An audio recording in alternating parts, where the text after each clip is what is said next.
রাজধানীর আগারগাঁওয়ে বাংলাদেশ চীনমৈত্রী সম্মেলন কেন্দ্রে চলছে বাংলাদেশ ইসলামী ছাত্র শিবিরের কেন্দ্রীয় সদস্য সম্মেলন। এই সম্মেলনের মধ্য দিয়ে সংগঠনটি 2026 মেয়াদে নতুন কেন্দ্রীয় সভাপতি নির্বাচিত হবেন। বাংলাদেশ জামায়াতে ইসলামীর আমির ডাক্তার শফিকুর রহমান সম্মেলনের প্রধান অতিথির বক্তব্য দিচ্ছেন। আমরা সরাসরি সেখানে চলে যাচ্ছি। যে বাংলাদেশটা এখন আমরা দেখছি, এই বাংলাদেশ পেতে 47 থেকে 24 পর্যন্ত আমাদেরকে অপেক্ষা করতে হয়েছে। বাংলাদেশকে এই পর্যায়ে আসতে ঢাকা বিশ্ববিদ্যালয়ের মেধাবী ছাত্রনেতা শহীদ আব্দুল মালিক থেকে শুরু করে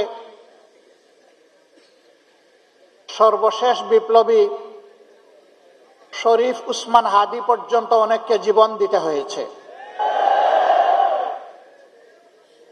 যুগে যুগে দেশের জন্য, দিনের জন্য লড়াই করে যারা জীবন দিয়েছেন,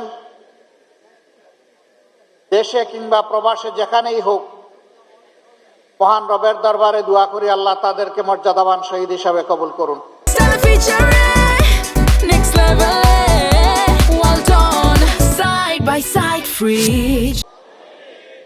আমরা তাদের জীবন এবং রক্তের কাছে ঋণী। তাদের সাথে আরো যারা লড়াই করে আহত এবং পঙ্গুত্ব বরণ করেছেন, আমরা তাদের প্রতি গভীর শ্রদ্ধা নিবেদন করছি। ছাত্র সমাজ, বাংলাদেশ ইসলামী ছাত্র শিবির আজ শুধু একটি সাধারণ ছাত্র সংগঠন নয়,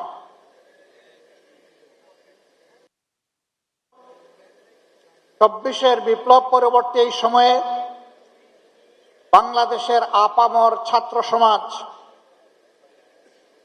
তাদের অন্তরের ভালোবাসা দিয়ে এই সংগঠনকে গ্রহণ করার মধ্য দিয়ে এই ম্যান্ডেট দিয়েছে, আজ ছাত্র শিবিরকে ছাত্র সমাজের অভিবাদন করতে হবে।